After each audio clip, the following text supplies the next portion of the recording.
అబ్బా, చెరసాల్లో ఉండి అంటున్నాడండి, రేపు మరణిస్తాడో తెలదండి, ఎల్లుండి మరణిస్తాడో తెలదండి, సంవత్సరాలు మరణిస్తాడో తెలదండి.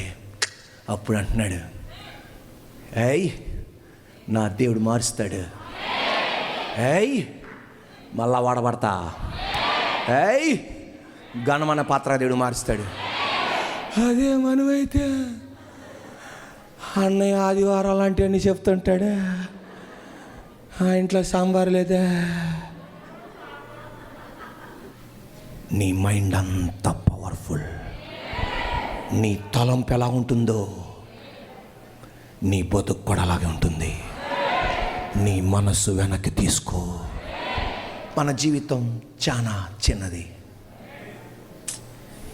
బాధపడకండి, వేస్ట్ చేయడానికి టైం లేదు, అలగటానికి టైం లేదు, సనగటానికి టైం లేదు. అలిగేవాడు అనగనే, సనిగేవాడు సనగనే.